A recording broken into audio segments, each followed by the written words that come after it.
국회가 어떻게 법안을 처리하는지 한번 보도록 하겠습니다. 자, 먼저요, 여러분. 자, 먼저 정부가 제출할 수도 있어요. 우리나라는 의원내각제적인 요소로서 정부의 법률안 제출권이 보장이 되지 않습니까? 그래서 정부가 제출하는 경우도 있고, 그 다음에 국회의원의 10인 이상이 제출하는 경우도 있습니다. 또는 상임위원회 차원에서 제출하는데 어차피 상임위원회가 10명이 넘어가기 때문에 그냥 10인 이상이라고 봐도 돼요. 네. 자, 상임위랑 같이 이제 선지에 나오는 경우도 있기 때문에, 자, 국회의원 10인 이상 또는 상임위에서 발의할 수가 있습니다. 자, 그러면 누구한테 가느냐? 제일 먼저 국회의장한테 갑니다. 자, 그러면 국회의장이 상임위로 넘기는데 너무 시간이 급하다. 그러면 국회의장이 직접 직권으로 본회의로 넘겨버립니다. 우리는 그거를 직권상정이라고 부르죠. 아시겠죠? 자, 그런데 현실에서는 직권상정이 잘 나오진 않아요. 국회의장이 갖는 어떤 정치적 부담 때문에 잘 하진 않습니다. 상임위로 대부분 넘기죠. 자, 그 다음에 상임위로 넘기잖아요. 그러면 이제 상임위에서 논의를 합니다. 근데 이게 좀 특이한 경우인데, 여러분, 법제사법위원회라고 있어요. 쉽게 법사위라고 부릅니다. 줄여서. 그런데 여러분, 법사위는 여러 상임위원회 중에 하나입니다. 그런데 이 법사위원회 사는 일이 뭐냐면, 그냥 법령이 여러 상임위원회에서 논의가 돼서 본회의로 넘어가기 전에, 우리 법제사법위원회가 그 법령의 체계라든가 자꾸 표현이 제대로 되어 있는지, 체계는 제대로 맞았는지, 내용은 우리가 손보는 거 아니야. 근데 우리가 체계나 자꾸 이런 형식적인 것만 좀 체크하고 본회의로 넘길게 하면서 모든 법안을 법사위를 거치게끔 구조를 만들어 놨어요. 그러니까 법사위원회는 상임위원회 중에서 좀 가장 힘이 강해졌습니다. 왜냐하면 이 법사위에서 통과를 안 시키면 본회의로 못 넘어가요. 아까 제가 대부분의 법률안이 이렇게 막혀 있다가 마지막에 본회의에서 막 한꺼번에 처리되는 경향성이 있다. 회기 계속의 원칙에 의해서 계속 어차피 다음 회기로 넘어가고 그러니까 점점 막 법안이 쌓이는 거예요. 법안을 제때 처리하지 못하고 막 쌓이다가 나중에 우리 보통 이제 숙제 같은 거 밀렸다가 나중에 한꺼번에 하듯이 국회의원들이 그렇게 한단 말입니다. 근데 그렇게 하는 결정적인 이유 중에 하나가 이 법사위에서 발목을 잡는 경우가 많습니다. 그래서 심지어 이제 지금은 다수당이 이제 민주당이잖아요, 그렇죠? 근데 이제 국민의힘에서 다른 상임위원회 위원장 다 너희 가져라, 법사위원장만 줘라. 그 정도로 법사위원장이 중요한 거예요. 법사위원장이 중요한 겁니다. 자, 어떻게 그래서 줬죠. 줘서. 근데 이게 그러다 보면 자꾸 이제 법사위에서 발목 잡기, 이거는 꼭 민주당이 여당이었을 때도 그렇고, 민주당이 야당이었을 때도 그렇고, 국민의힘이 야당이었을 때도 그렇고, 항상 야당에서 법사위원장을 맡게 되면 좀 이렇게 발목 잡는 역할을 많이 할 수밖에 없다라는 겁니다. 아시겠죠? 그래서 상임위원회에 있으면 그 상임위원회 중 하나인 법사위를 거쳐서 이제 본회의로 가게 됩니다. 그럼 본회의에서 과반수 출석의 과반수 찬성으로 결정을 하겠죠. 법률안이니까 일반 의결 정족수를 적용을 해서요. 자, 그러면 어디로 가느냐? 바로 대통령에게 갑니다. 대통령. 그러면 대통령은 그것에 대해서 거부권을 행사할지, 그렇죠? 거부권을 행사하면 다시 이렇게 쭉 오게 되는 거예요. 그렇죠? 거부권을 행사할지, 아니면 그냥 공포를 할지, 이거를 결정을 합니다. 근데 요때 요 고민의 시간이 있어요. 요 고민의 시간이 여러분 여기 있는데 15일이에요. 15일. 15일 동안 고민을 합니다. 어떡하지? 거부할까? 아니면 그냥 공포를 해버릴까? 자, 만약에 공포를 하면 이제 효력이 발생하게 되지 않겠습니까? 그걸 발효라고 하는데, 그건 보통은 20일 또는 30일 이후에 이제 효력이 발생합니다. 자, 되셨죠? 자, 어쨌든 이렇게 되잖아요.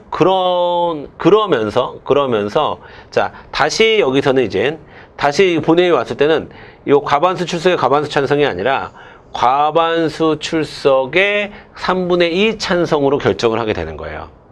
다시 왔을 때는, 자, 다시 처음에 의결할 때는 이렇게 의결하고, 두 번째 의결할 때는 이렇게, 이제 다시 와서 했을 때는 자, 그럼 여기서 여러분 이거 하나 알아두셔야 되는데, 자, 법안이 처음에 대통령에게 와서 대통령이 바로 공포하면, 자, 첫 번째 경우는 이 공포로서 법안이 확정이 됩니다.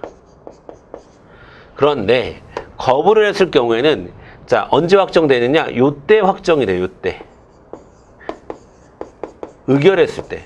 아니, 왜 공포할 때 하는 거 아닙니까? 아니, 왜냐하면 대통령이 재거부를 못 하잖아요. 대통령은 2번 거부할 수 없어요. 1번밖에 거부할 수 없거든요. 그래서 대통령이 재거부가 안 되기 때문에 이젠 공포를 공포 때 확정되는 게 아니라 이미 여기서 법안으로 확정이 되는 거예요. 확정되는 시점이 이렇게 다릅니다. 그것도 알아두시고, 그 다음에 이렇게 파란색으로 다시 대통령이 거부해서 다시 국회 과반수 추측의 3분의 2 찬성으로 의결을 했을 때는 누가 공포하느냐? 여전히 대통령이 공포합니다. 여전히 대통령의 공포권이 있는데, 대통령은 자기가 거부했던 법안이 다시 국회에서 통과되어서 돌아왔으니 별로 기분이 안 좋을 수도 있잖아요. 아니면 그 법률안에 대해서 뭐 도저히 나는 할 수 없다, 뭐 이런 입장일 수도 있기 때문에, 그럴 때는 그냥 국회의장이 공포를 해버립니다. 어차피 결정은 된 거니까요. 법률안으로서 확정은 된 거니까 대통령이 2번은 거부를 못 하거든요. 1번밖에 못 하거든요. 그렇기 때문에 다시 이렇게 돌아왔을 때는 이미 여기서 확정이 된 거기 때문에 공포를, 자, 여러분 잘 정리를 하셔야 돼요. 공포권은 대통령에게 있어요. 대통령이 해야 정상인데, 만약에 대통령이 안 하면 국회의장이 대신할 수 있다. 국회의장한테 공포권이 있다. 이러면 틀려요. 공포권은 대통령이 있는데 대통령이 안 하면 국회의장이 대신할 수 있다. 이런 거 꼭 챙겨두시면 좋겠습니다. 자, 그 다음에, 자, 요거 법률안 제출권, 요거 정부에서 법률안을 제출할 수 있다. 이거는 우리가 정부의 법률안 제출권이라고 얘기하고, 이거는 우리가 의원내각제적인 요소라고 얘기하죠. 그 다음에 여기서 대통령이 환부시키거나 거부권 행사하는 거 있잖아요. 요거는 우리가 대통령제적 요소라고 아까 정부 형태 공부할 때 이미 배웠던 내용입니다. 아시겠죠? 자, 요 그림 하나에 시험 문제가 엄청나게 많이 나옵니다. 엄청나게 많이 나와요. 이 그림을 잘 정리해 주시길 바라겠고요. 자, 그 다음에, 자, 여기서 이거 너무나 중요해서 포인트 한번 다시 잡아 볼까요? 자, 다시 한번 잡아 보겠습니다. 자, 법률안 재개정안 발의는 발의예요. 법안 발의. 국회 10명 이상 또는 행정부. 이 행정부에서 하는 거는 우리가 법률안 제출권이라고 얘기를 하죠. 그 다음에 본회의에서 통과된 법률안이 처음 대통령에게 도착하면 대통령은 공포를 할지 아니면 거부권을 행사할지 고민을 해야 된다고 그랬잖아요. 고민의 시간 15일. 자, 그리고 또 하나, 고민을 할 때 혼자 고민하면 안 되고요. 자, 만약에 거부권을 행사하게 되면, 자, 여기 국무회의, 자기 행정부 이제 장관들이나 국무총리나 이게 행정부 이렇게 모아놓고 이제 고민을 같이 하는 거죠. 심의 과정이 필요합니다. 자, 네, 그리고 거부권을 행사할 때는 당연히 아까 재거부 안 된다고 그랬고, 또 하나 수정거부는 안 돼. 야, 이거를 좀 바꿔주면 안 되냐? 그건 국회의 고유한 기능이기 때문에 대통령이 그렇게까지 깊게 관여해서는 안 됩니다.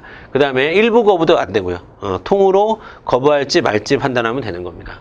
그 다음에 대통령이 거부권을 행사해서 제의를 요구하면, 자, 제의를 요구했다. 제의 요구한다는 것은 환부했다, 거부권 행사했다, 이런 뜻이죠. 그러면, 자, 과반출 3분의 2 찬성으로 결정을 합니다. 특별의견 정족수. 네, 재거부권은 인정되지 않습니다. 재거부는 안 돼요. 그렇기 때문에 여러분, 자, 요 경우에는 재의결과 동시에 법률로 확정이 되는 거예요. 아까 이거 설명드렸죠. 자, 그리고 대통령은 즉시 공포해야 되는데 5일의 시간을 줍니다. 아까는 처음에 왔을 때는 15일, 두 번째 왔을 때는 5일. 그때는 이제 내가 고민 안 해도 되잖아요. 그러니까 빨리 하면 되잖아요. 그러니까 5일밖에 시간 안 주는 거예요. 자, 그러면 공포권은 대통령에게 있는데 만약에 대통령이 공포하지 않을 경우에는 국회의장이 대신 공포를 해야 됩니다. 아시겠죠? 자, 그 다음에 만약에 공포를 했잖아요. 공포를 하면 20일 아니면, 자, 20일 동안 결과가 발표됩니다. 아니면 이 내용이 국민의 어떤 권리 의무에 좀 심각하게 직접적인 영향을 끼친다. 그러면 30일까지도 가능해요. 자, 30일까지도 가능합니다. 20일 또는 30일. 이렇게 정리하시면 되겠습니다. 자, 그 외에 이제 구체적인 내용들 좀 보도록 할게요. 자, 되셨죠? 이거는 10인 이상 국회의원 또는 행정부. 자, 그 다음에 자, 상임위원회에서 심의하고 의결하고요. 본회의에서 질의 토론하고 의결을 합니다. 자, 공포는 자, 법률안에 거부가 없으면 하면 되는데 그걸 15일 이내에 결정을 해줘야 되죠. 만약에 거부를 하면 재의결된 법률안에 대해서 즉시 이제 공포를 할 때는 그때는 5일. 자, 발효는 20일. 자, 요거 날짜 이렇게 외우세요. 15 더하기 5는 20이다. 그렇죠?